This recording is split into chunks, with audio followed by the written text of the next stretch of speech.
Okay, so example 17.9, some of the hours I did this with, I do not think I got through it with 6th hour. So 3rd and 4th hour, you should have already have this in your notes. If you don't, here it is again. 6th hour, we just talked about it, we didn't go through it. So here we go. So we need to calculate G at 230 degrees Celsius for the reduction of 1 mole of iron 3 oxide with hydrogen. So first we have to come up with the reaction. The reaction would be Fe2O3 solid plus hydrogen gas, breaking down as it describes, to iron and water vapor. Excuse me. Now we need to balance this. We put a 2 here to balance my irons. To get my oxygens balanced, I put a 3 here. And now I have 6 hydrogens. To get 6 hydrogens, I put a 3 on this side. Always double check. It did ask for 1 mole of iron oxide. So therefore, double check, yes, I have 1 mole of iron oxide, so I can proceed. Now, I have 2 choices. Do I use this formula, the sum of the products minus the sum of the reactants, or do I do delta G equals delta H minus T delta S? Well, in order to use this one right here, it has to be at 25 degrees Celsius. If it's not at 25 degrees Celsius, then I cannot use that. So as you can see, it's at 230 degrees Celsius, so I must use this formula to do this problem. Okay, so the first thing we do is we solve then for delta H.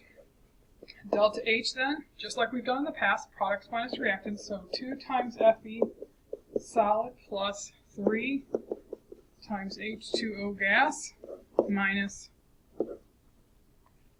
1 times Fe2O3 solid, that's 3, plus 3 times H2 gas. Okay, so when you look up the values on your thermodynamic table, the yellow sheets,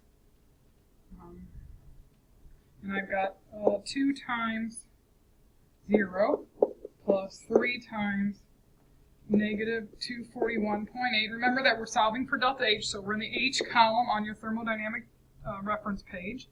1 times negative 824.2 plus 3 times 0. So once I do all that math, which we've practiced this a lot, we get 98.8 kilojoules per mole. And we have to continue. Then we solved for the H part.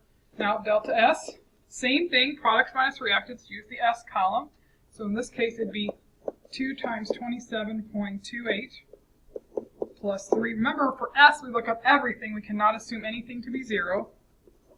Sorry, that's positive 188.7 minus 1 times 87.2 plus 3 times 130.6. And we get 141.7 joules moles Kelvin.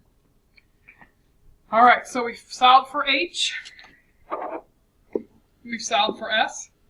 Now we have to convert temperature into Kelvin. To do that, remember it's Kelvin equals degrees Celsius plus 273.16. So we're going to take 203 plus 273.16, and we get 503.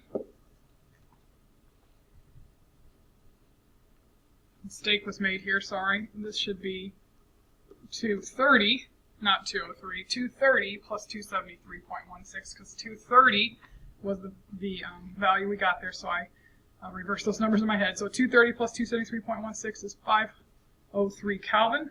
All right.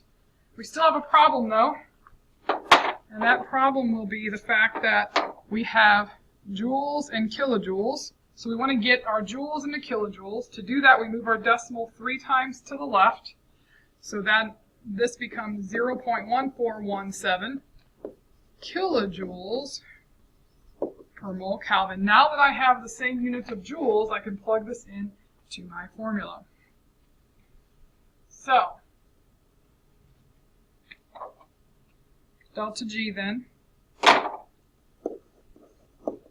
equals 98.8 kilojoules per mole minus 503 Kelvin times 0.1417 kilojoules per mole Kelvin.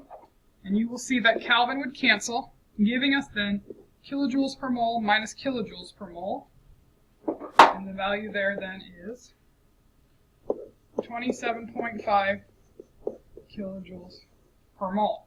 Now, if I were apt to ask you, is this spontaneous or non-spontaneous, you would say it's non-spontaneous because it's a positive value of G.